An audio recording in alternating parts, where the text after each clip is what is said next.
I ended up having to go through pelvic floor therapy, egg preservation, hormone balancing. Then they put me on a 1-year chemical menopause.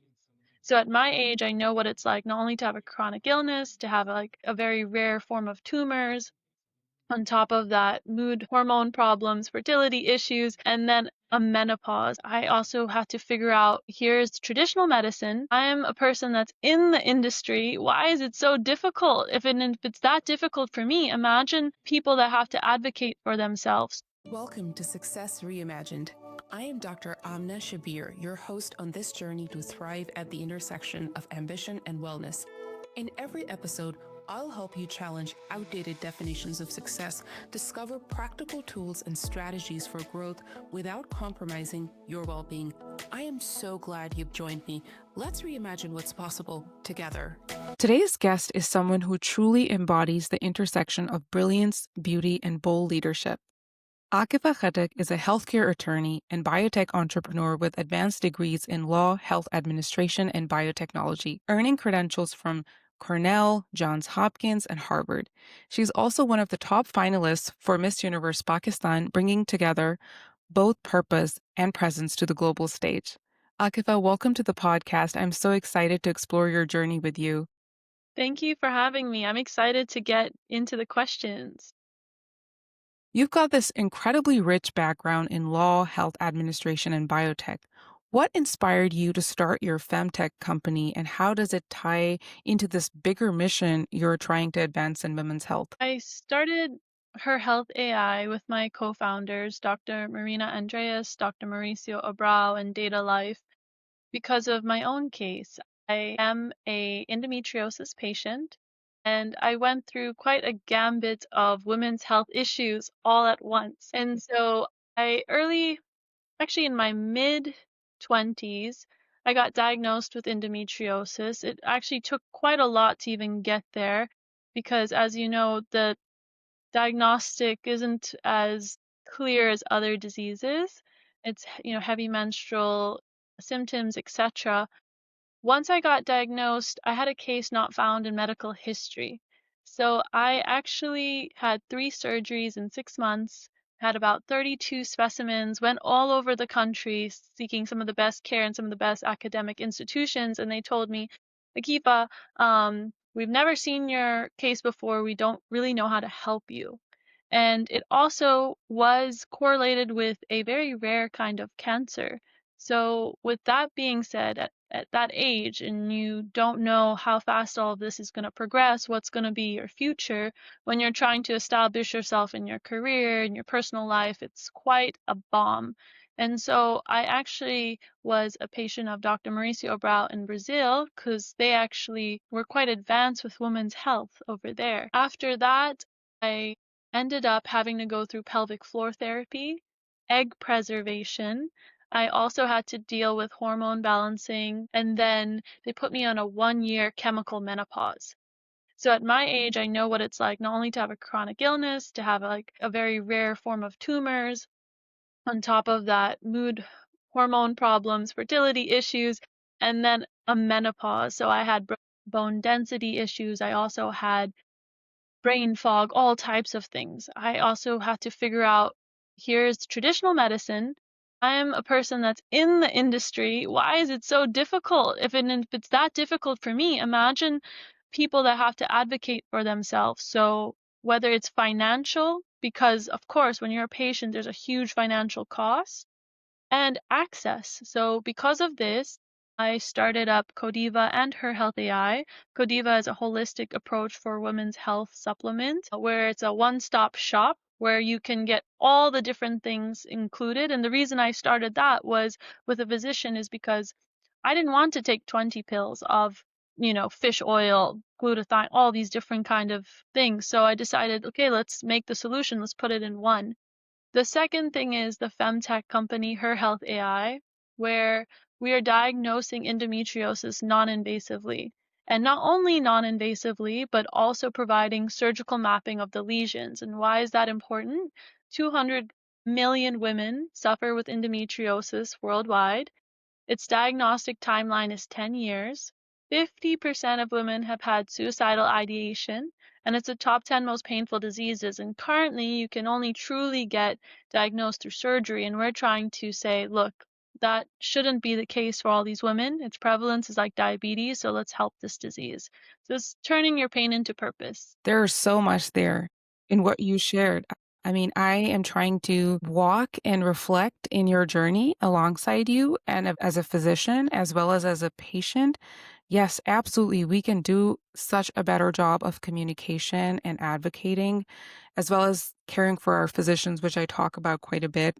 And that's on the other side. But right now, we're recording a couple of weeks after I personally had a medical procedure. And similar to what you just said, I'm a physician and I was thinking this needs to make more sense to me, but it wasn't. And then, yeah, so I completely can empathize with that part of it. But what a powerful way to truly change pain into purpose and just holding space. Thank you for sharing that. And you just laid out quite a lot of those things which we don't even want to talk about openly. That's amazing. Yeah, thank you. It was quite the journey, and actually, to be honest, I myself it was quite a process. Once you're going through it, it's like, oh my goodness.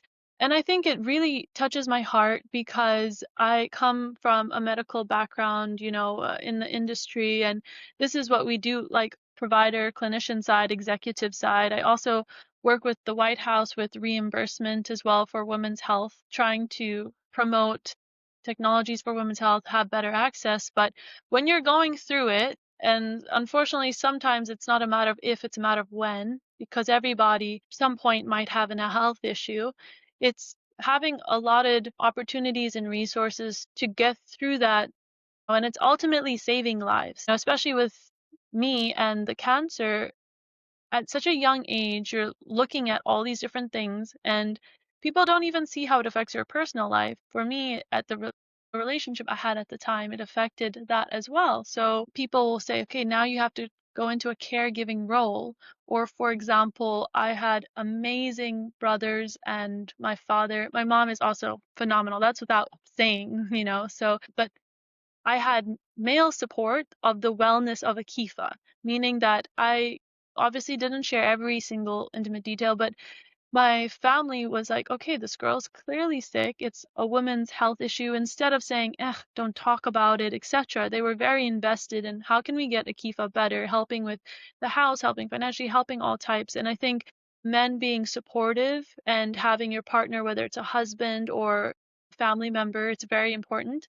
What if your son is a caregiver of a mother going through menopause, or a single father with a daughter that has endometriosis? So there's a family component. There's also a huge financial component. And as an attorney and going through that and saying, look, this is that reimbursement process. This is how hard it is to get tech inside, that innovate and help people, or this is how much surgeries cost. It's quite an interesting thing, but ultimately it's trying to save lives. And I think everybody in their different roles, whether you're a clinician or an executive, you want to do that. But as a patient, when you're like, oh my goodness, I have all these resources, what about the poor people that can't? What about the people that have no clue how to advocate, how to get a secondary opinion? What do they do?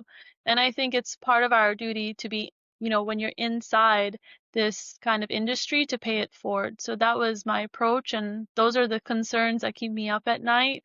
And that's also why I do what I do, and I'm outspoken, because for me, I'm actually quite a introvert, but I'm putting myself out there because I just know that the story needs to be told and people need to have access. I want to save lives. That is really impactful for sure, especially when we talk about what I'm gathering from your words is not just the one facet, like, okay, this is a physical illness, but also the many ways it shows up.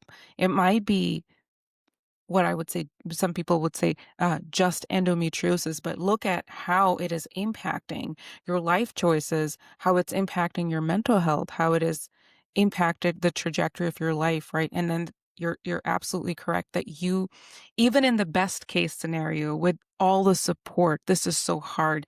And what would it be like for someone who isn't in that fortunate position where they can have that support from male members of their family? What are the social cultural themes over there, as well as then not having access to actual care with their physicians, other clinicians? Absolutely. Women's health in particular, I think that there's a lot of taboos around it. It doesn't matter what culture you come from, it's you keep quiet, don't speak too much about it, just kind of hide it, make sure you're okay. But ultimately, it's the well-being of the person and it's pelvic health. It's not necessarily something that should be looked down upon, and it can affect, again, many things that people have to suffer in silence, even couples. There's an intimacy aspect, like if you have surgeries or if you're going through chronic pain. I mean, this applies for men and women. Pelvic health is a real thing, and that it should be looked upon, especially when it's people that you love and care for. You want them to feel the best, you want them to be confident on the inside out. And so it's things that we need to have these conversations in order for movement to happen. And people's respective skill sets can work on those things to push it forward. Thank you for bringing your much needed voice to this space. I completely agree. I'm going to shift gears just a little bit to let our audience now fully experience the many facets of your current interests. So you're not just doing all this amazing advocacy work and bringing this real palpable FemTech to everyone. You are also a top finalist for Miss Universe Pakistan, and you're representing North Orlando in the Miss Florida USA 2025 competition. What inspired you to take this dual path? You are bringing so many different, like, my mind is just going everywhere because when I first connected with you, I was looking at the things that you're doing in this femtech space and the advocacy space, but then I go to your Instagram page and I see all of these amazing pictures. So how are you complementing all of these missions together? Well, it would be just honestly passion first and foremost, because I think with anything behind a lot of the things that I do, it's a lot of effort, just as everybody knows, anything you have to put effort and it comes from passion. And ultimately, the reason I decided to do that is to bridge technical with creative and professional with public. So for the past 10 years, I've been a high executive in my respective field of, as an attorney, healthcare, technology, and had access to amazing minds, which a lot of the public doesn't have access to the credible information or what's happening in industry. And quite frankly, rightfully so, people are apprehensive of people in suits and telling them what to do. So I think as a millennial, as somebody that's young and has different interests, I could reach the public because I can also relate to them through artistic ways. And why? Because when you have creativity, they are the storytellers. It's not a matter of publicity, it's a platform and what you do with that platform. And I very much respect creatives, and I think that it has to be complementary. And it would be nice to actually see more professionals utilize creative outlets to reach the public, right? And I think we're seeing that with social media, where people are saying, "Hey, like this is you're a professional, but you're also a brand as well."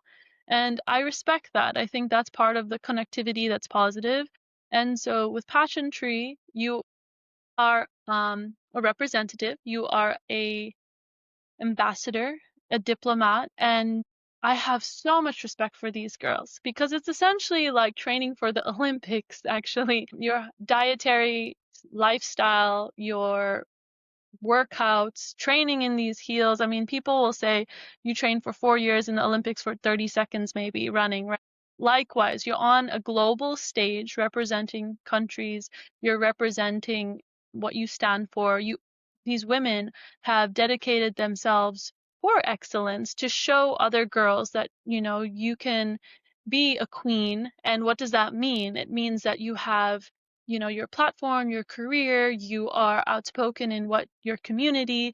On top of it, you look beautiful, there's elegance, there's grace, and it's also showbiz as well, where there's a fun part of it too. So there's a unique way to represent. And I think that, especially with what I'm doing, I want to bridge East and West. I think a lot of people grew up in multiple places. At this point in time, migration is very common.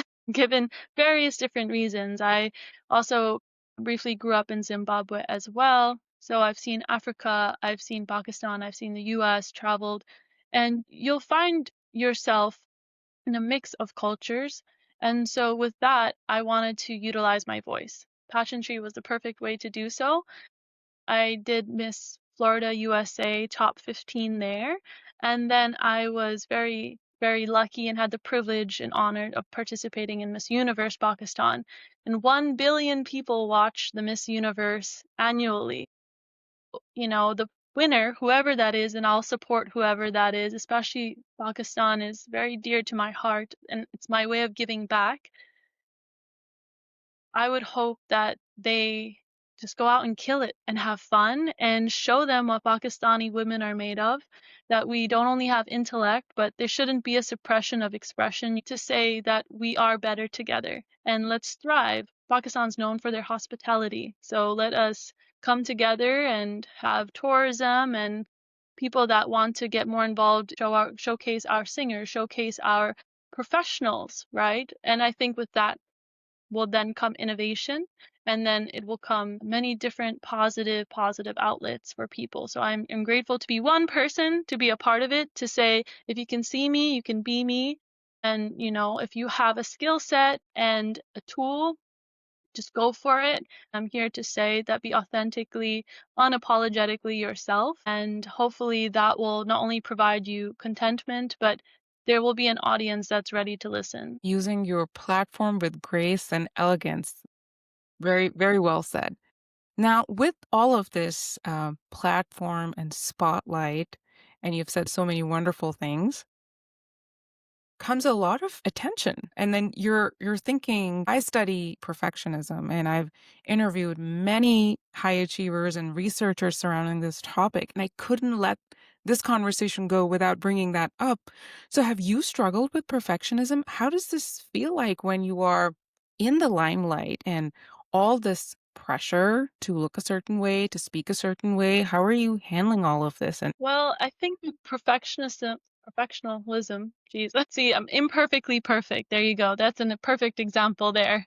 I think that for me personally, it's just being true to who I am and understanding that I am not perfect and I'm a human being trying my best and I love learning. So for me, learning is one of the most beautiful things, whatever it is. I love to see why people like to do certain things, and I love understanding where people come from and why their passions are what they are. At first, you might go, that's not for me, and that's okay because you can learn something and then get clarity that this isn't for me.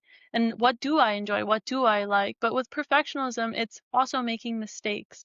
And I always tell people this sometimes, like, especially with what I've done, people might see the successes, but I have failed more times than people have even tried. And I want that to really be the take home message is just keep trying because I've had probably 100 no's and maybe 10 yeses and it's rolled off my shoulders. I will say it does take a sense of grit and a little bit of ego, but I don't necessarily mean that in a negative way.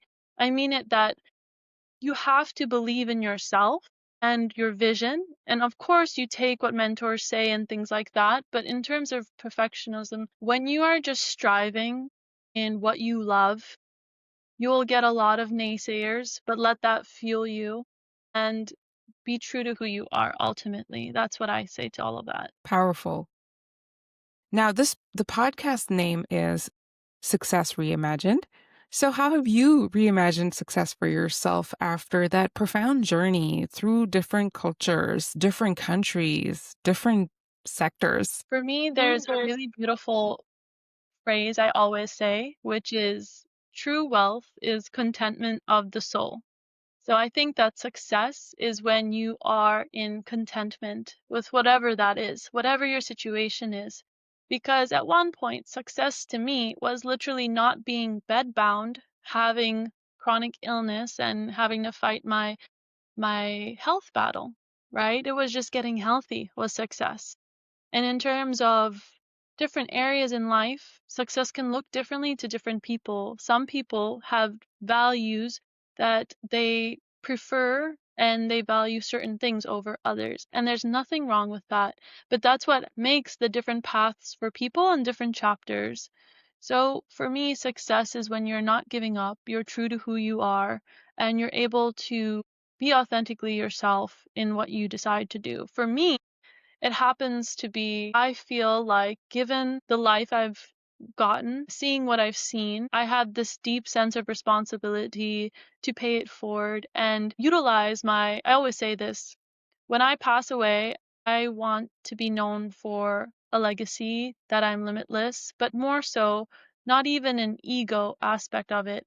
It's to show that whether God, the universe, etc., I was given my health, my wealth, and my youth, and my life shows what I did with it. You can actually quantify all the goodness I put into this world. When I had my youth, this is what I accomplished. When I had my health, this is what I accomplished. When I had, my resources, this is what I accomplished.